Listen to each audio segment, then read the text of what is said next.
Hola, bienvenidos a todos. Mi nombre es Diego Riolo. Vamos a hablar en esta clase de patología del aparato urinario, de la patología del riñón, tumoral del riñón, la vejiga y la próstata. El cáncer renal es el responsable de aproximadamente el 3% de la totalidad de los tumores a nivel general.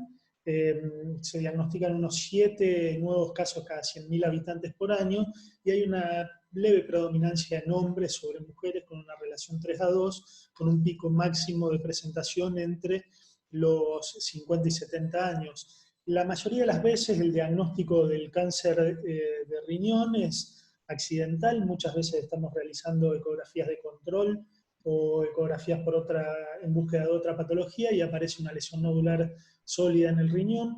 La forma de presentación clínica es la gran mayoría de los casos asintomáticos, como decíamos, y en los casos que son sintomáticos el paciente puede presentar dolor tipo cólico y o hematuria o ambas a la vez. Casi todos los tumores renales derivan del epitelio tubular renal. Y un poco para repasar la anatomía del riñón, recuerden que el riñón está rodeado por una cápsula de Gerota, presenta una grasa perinéfrica que lo rodea y lo envuelve, y está separado en una corteza donde están los glomérulos y los tubos contorneados, y una zona central medular rodeada de grasa donde se encuentran las asas de Henle, tubos colectores, pirámides y los tubos convergentes. A su vez, cada papila se termina abriendo para formar los cálices mayores que convergen y terminan formando la pelvis renal. Es muy importante conocer la estructura renal. Recuerden que los tumores pueden aparecer en cualquier parte del riñón y la pelvis renal está conformada, el hilio renal está conformado por la pelvis renal y el uréter y por las estructuras arterial y venosa propiamente dicha. Dentro de los tipos histológicos de cáncer de riñón, el carcinoma de células claras es la variante que predomina, la más frecuente de todas, y es muy importante tener en cuenta que el estadio del cáncer renal depende fundamentalmente de estos 5 factores. Uno es el tamaño del tumor, como vemos en la imagen de la izquierda abajo. Es muy importante determinar el tamaño del tumor porque la estadificación T del TNM se basa mucho en el tamaño de las lesiones. Después también es muy importante determinar la extensión vascular de los tumores, como vemos en la segunda imagen, donde la flecha amarilla muestra trombo tumoral dentro de la vena renal. También es importante conocer la invasión de estructuras adyacentes y de la grasa perinéfrica. Determinar la presencia de nódulos linfáticos, como vemos en la imagen de la derecha al centro, donde podemos ver claramente la presencia de una adenomegalia en la región interaórtico cava a nivel retroperitoneal, y por último, determinar la presencia de metástasis a distancia, como muestra esa imagen de centellograma óseo con 2 nódulos a nivel de un arco costal. Recuerden que los tumores renales la mayoría de las veces, más del 90% son sólidos, pueden ser sólido-quísticos, la mayoría de las veces son de hallazgo incidental en exámenes ecográficos, como se muestra en esta imagen de ecografía en un corte coronal, la presencia de una voluminosa masa sólida renal, mesorrenal, con invasión del hilio graso central, y su correlación anatomopatológica.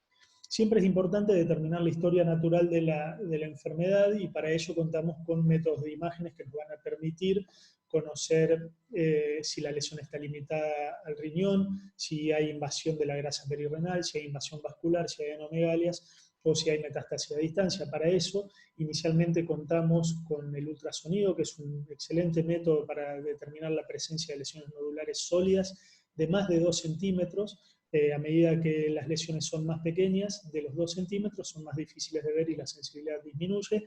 La tomografía computada y la resonancia magnética, que son métodos excelentes, con una ligera predilección sobre la tomografía computada, que nos permitiría ver con mayor precisión presencia de calcificaciones a nivel renal, de la lesión tumoral renal, a diferencia de la resonancia magnética, que no es tan buena para ver calcificaciones, pero tiene una excelente sensibilidad y especificidad, sobre todo sumada a la inyección de contraste endovenoso, para valorar perfusión y sumada a la secuencia de difusión. La medicina nuclear sirve muchas veces para detectar invasión metastásica a nivel óseo, y la resonancia y la tomografía computada son muy importantes para la detección de metástasis a distancia. Una salvedad sobre el uso del PET-CT en estudios de lesiones tumorales de riñón. El PET-CT, recuerden que no tiene demasiada avidez los tumores renales y no estaría indicado, está en duda la indicación de PET como estadificación, sumado a la excreción de la glucosa por vía renal. La tomografía y la resonancia magnética tienen una altísima sensibilidad también para determinar infiltración de órganos vecinos, por lo cual nos quedaríamos con esos dos estudios. Otra de las ventajas de la tomografía computada sobre la resonancia magnética es la evaluación de las bases pulmonares, que tiene una sensibilidad mayor. Por lo tanto, la estadificación y la detección se basaría fundamentalmente en el examen ecográfico para detectarlo ocasionalmente y en tomografía computada para realizar la estadificación del TNM. Se basa en la última edición, que es la 8ª, en donde a nivel del T tenemos dos subcategorías, T1A, perdón, tenemos 4 T, T1, T2, T3 y T4. Empezamos con el T1, dos subcategorías, T1A, un tumor limitado al riñón menor de 4 centímetros, el T1B, un tumor de entre 4 y 7 centímetros. Como vemos en la imagen de la derecha arriba, vemos una lesión nodular sólida a nivel mesorrenal en el riñón izquierdo, que crece a expensas de la valva posterior del riñón, donde se objetiva una clara delimitación del riñón sin infiltración de la grasa perinéfrica ni del hilio renal. En la segunda imagen vemos una lesión un poco más grande en cuanto a su tamaño, con las mismas características que describíamos la anterior. Cuando pasamos al estadio T2, hablamos de tumores que están localizados entre los 7 y los 10 centímetros, que es el T2A, y a medida que van creciendo por más de 10 centímetros, hablamos de un T2B. Cuando hablamos de la estadificación T3, hay 3 subcategorías, T3A, T3B y T3C. El T3A es una lesión nodular de cualquier tamaño, pero suelen ser nódulos de gran tamaño, que o infiltran la grasa perinéfrica, o infiltran el seno renal, o son lesiones que infiltran la vena renal sin llegar a la vena cava. El T3B es una lesión tumoral que infiltra la vena renal y la vena cava por debajo del diafragma, y el T3C nos muestra lesión tumoral que infiltra el seno renal, infiltra la vena renal e infiltra la vena cava supra e infradiafragmática. 3 imágenes presentamos. T3A, una lesión nodular sólida, grande, de gran tamaño, infiltra el seno renal, infiltra la vena renal, pero no infiltra la vena cava. Una lesión central T3B, grande, infiltra seno renal y presenta trombo tumoral en la vena renal y en la vena cava inferior, infradiafragmática, y el T3C, ya vemos lesión tumoral trombótica a nivel de la vena cava inferior supradiafragmática. Otra imagen de infiltración de la vena renal, donde, si ustedes pueden ver, una lesión nodular sólida heterogénea con realce heterogéneo. El trombo tumoral a nivel de la vena renal presenta las mismas características tomográficas. Cuando hablamos del estadio T4, hablamos de una lesión sólida que excede los límites de la cápsula de Gerota, e infiltra probablemente estructuras adyacentes, también infiltra el seno renal, como observamos en esta lesión tumoral heterogénea, polilobulada, con un realce marcadamente heterogéneo, y lesión tumoral que se extiende a la grasa perirrenal por fuera de la fascia de Gerota. Una cosa importante es determinar la presencia de recidiva tumoral, fundamentalmente en pacientes que han sido operados. Por lo tanto, es muy importante en controles subsiguientes a las operaciones o a las nefrectomías volver a realizar estudio de tomografía y de resonancia. Por ejemplo, acá vemos 6 imágenes. La primera de arriba a la izquierda es una lesión recidivante en el sitio de nefrectomía derecha. En la segunda imagen vemos una lesión recidivante en el sitio de nefrectomía izquierda con similares características de realce y características tomográficas al tumor primario. Es muy importante disponer del estudio previo para poder determinar el origen.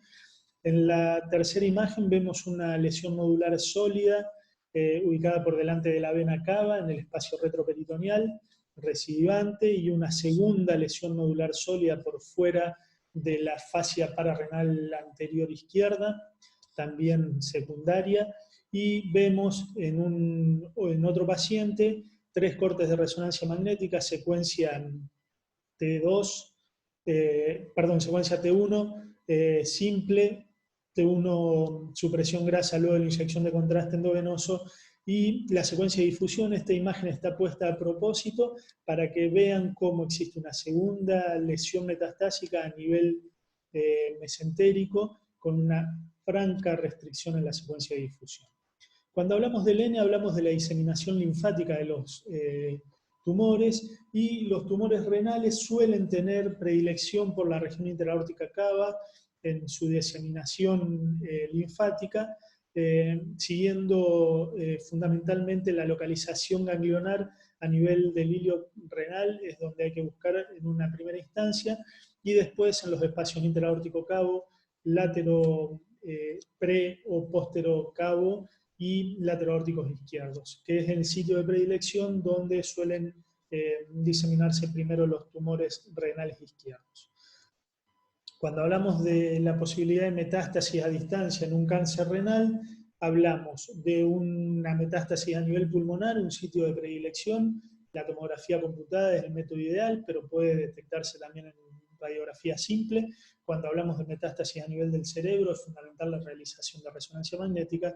Cuando hablamos de metástasis óseas o hepáticas, a nivel hígado puede usarse la misma tomografía computada o la ecografía, y a nivel óseo se utiliza fundamentalmente el centellograma óseo.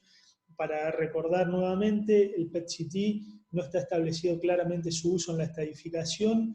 Las lesiones renales tienen baja avidez por la glucosa, y sumado eso a la alta excreción del material por vía renal, harían dificultoso el uso del PET-CT para la estadificación del cáncer renal. Cuando hablamos de otro tipo de tumores sólidos a nivel del riñón, vamos a hacer mención al angiomiolipoma, y acá vemos 2 imágenes de ecografía, en la cual la imagen de la izquierda se observa una lesión nodular sólida de ecogenicidad similar a la corteza renal, claramente una lesión tumoral de riñón, y en la segunda imagen de la izquierda vemos una lesión hiperecogénica de bordes regulares localizada a nivel de la corteza, compatible con angiomiolipoma. El tumor angiomiolipoma es un tumor que está formado por tejido fibroso y grasa, depende del componente graso. En ecografía suele verse, como vemos en estas imágenes, una imagen hiperecogénica de ecogenicidad similar a la grasa,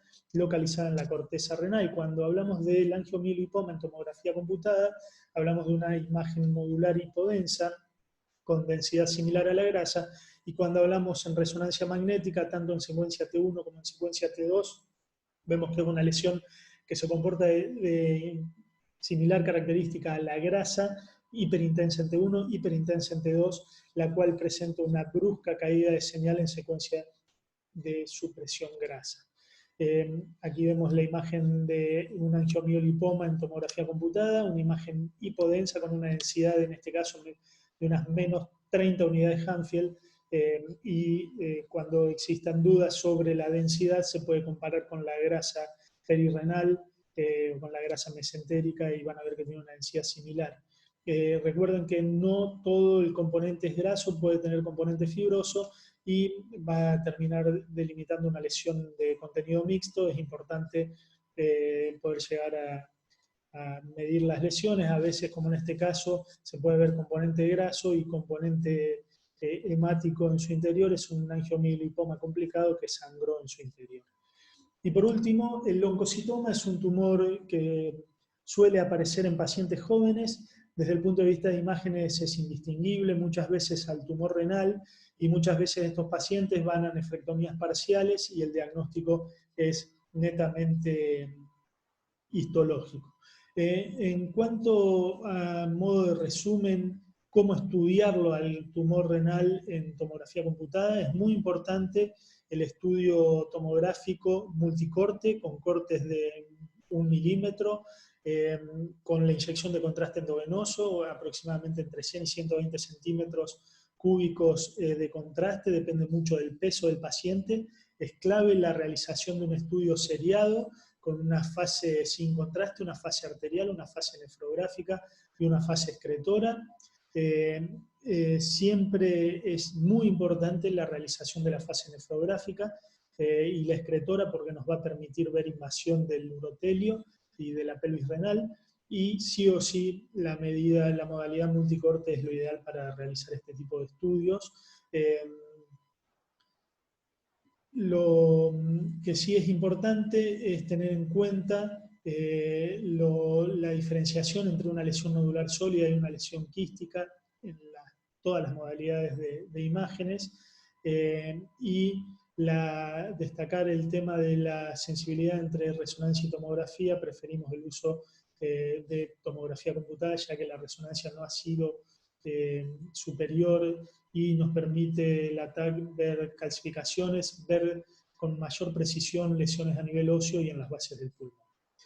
Pasamos a las lesiones tumorales a nivel de la vejiga, y para ello tenemos que hacer, a modo de introducción, destacar algunos puntos. Saber que es un tumor más frecuente en hombres, que el tabaquismo está claramente asociado como factor de riesgo, la exposición a algunos tóxicos ambientales también, pero fundamentalmente el tabaquismo. Clínicamente la presentación es sin dolor y con hematuria. El paciente consulta la gran mayoría de las veces porque orina sangre con el urólogo. Dentro de las imágenes, lo que más se realiza en nuestro medio es un ultrasonido, cistoscopía, y lo ideal sería hacer resonancia magnética para estadificación. Vuelvo a repetir este punto porque lo ideal es, en un paciente con hematuria y sin dolor, con factores de riesgo, lo ideal sería realizar resonancia magnética, lo cual nos permitiría detectar la presencia de lesiones endoluminales o a nivel de la pared, poder estadificarlas y recién ahí determinar hacer una cistoscopía.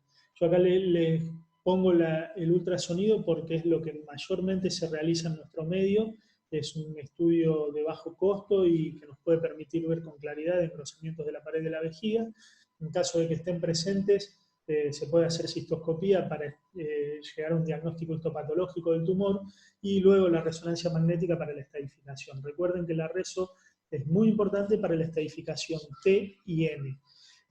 Bueno, a modo de esquema, en cuanto a las diferentes capas y paredes que tiene la vejiga, fíjense que es muy importante reconocer las estructuras. Primero, el urotelio es la capa que se encuentra hacia la luz, es muy finita.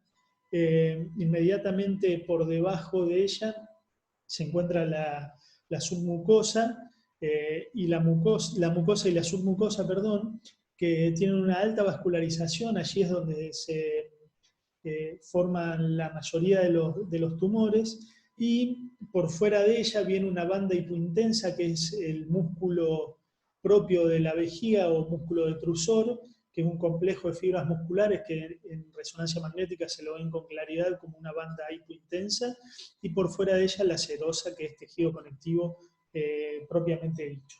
Dentro de las variantes anatómicas del cáncer de vejiga, recuerden que el más del 90% se origina en el urotelio, y la variedad histológica es el carcinoma de células transicionales.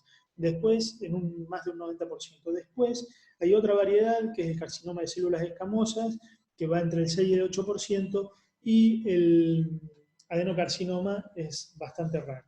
Como todos los tumores, los estadificamos con la estadificación del TNM, y para que ustedes tengan en claridad, En cuanto al T tenemos la secuencia TA, T1, T2, T3 y T4. El TA es el carcinoma papilar no invasivo.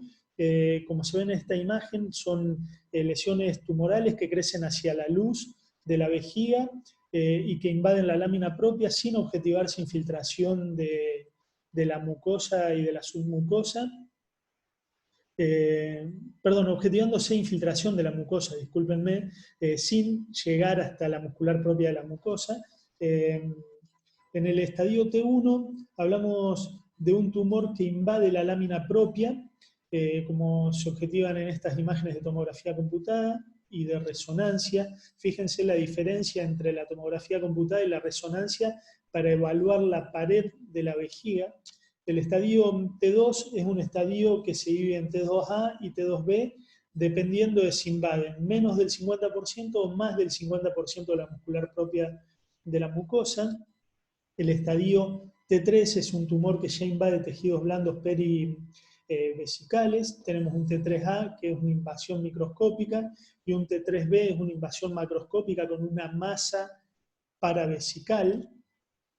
Y el estadio 4 depende de si la invasión es a nivel de órganos vecinos, como pueden ser la próstata, las vesículas seminales, el útero o la vagina en la mujer, sería el T4A, o si ya invade la pared abdominal o la pared pelviana, como muestra esta imagen de resonancia magnética con una infiltración de la pared a nivel pelviana, que es el estadio T4B. Por eso es muy importante la realización de la resonancia magnética para la determinación de los estadios en el cáncer de vejiga.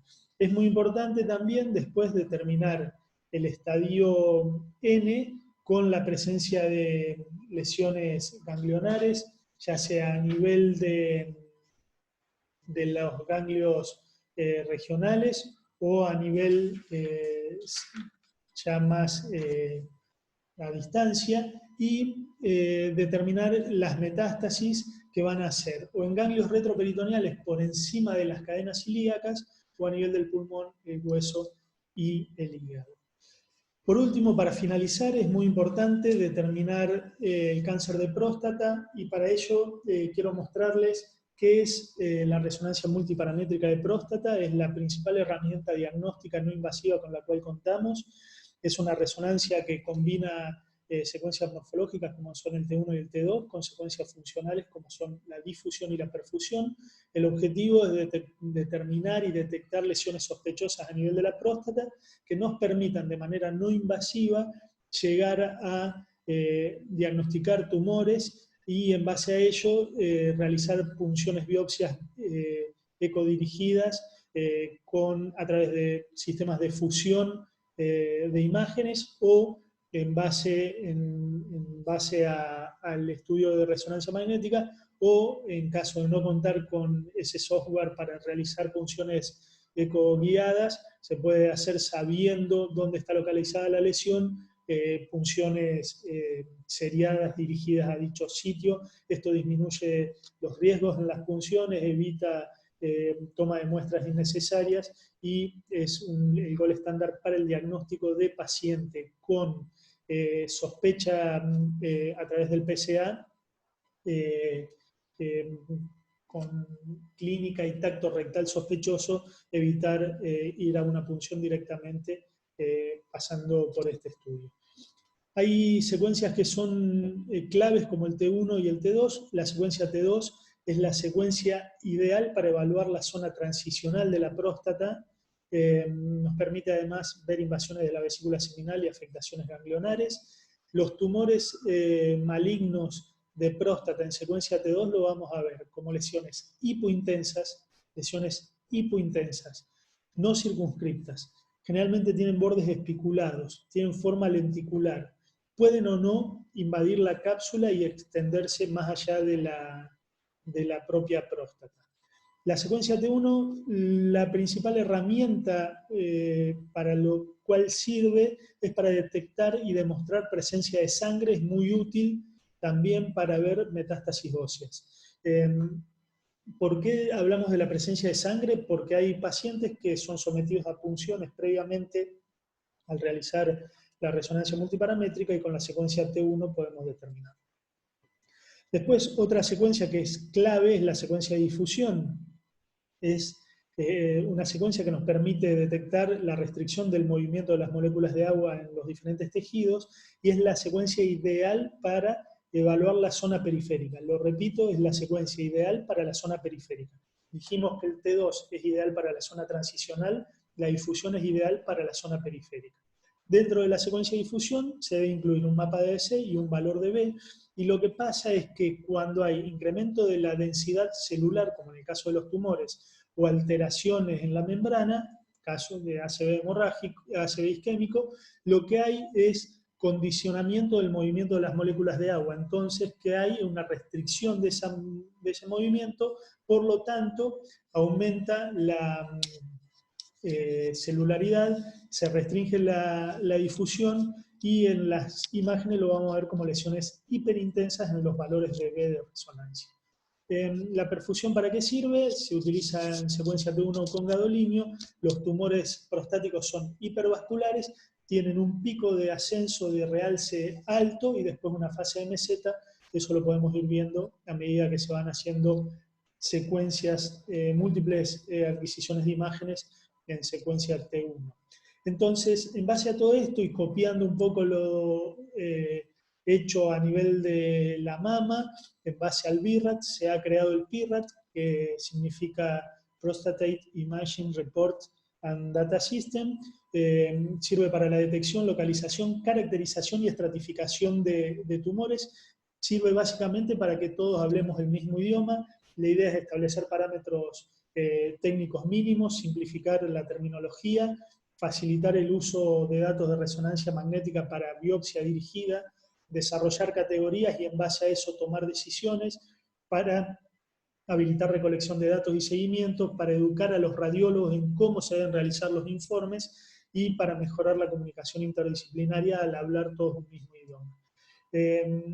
La resonancia magnética solo se basa el PIRAT se basa solo en la resonancia multiparamétrica de próstata, no tiene en cuenta metástasis a distancia, no abarca tumores recurrentes, solamente para el diagnóstico del cáncer de próstata. Hay 5 categorías: muy baja, baja, intermedia, alta y muy alta. Cada puntuación se hace en base a cada una de las secuencias. La zona, el T2, tenemos una puntuación en la zona periférica. Estas son cada una de las categorías, lo importante son el 4 y el 5. A nivel de la zona transicional lo mismo, en la difusión exactamente lo mismo, y en base a eso podemos determinar toma de biopsia en el 4 y 5, y en el resto, en base a la multiparamétrica, ver qué hacer, cómo está el T2 y cómo está la difusión. Es muy importante identificar el diagnóstico, y hay que tener en cuenta algunos diagnósticos diferenciales para determinar las imágenes. Esto es una imagen de cada una de las lesiones, cómo se ven, y un par de casos de lesiones tumorales en la zona transicional. Se ve una imagen hipointensa en T2 que restringe claramente en difusión, y otra imagen tumoral en zona periférica, un tercer caso exactamente igual. Para concluir, resonancia magnética multiparamétrica, clave para la estandarización, para hablar el mismo idioma y para detectar tumores.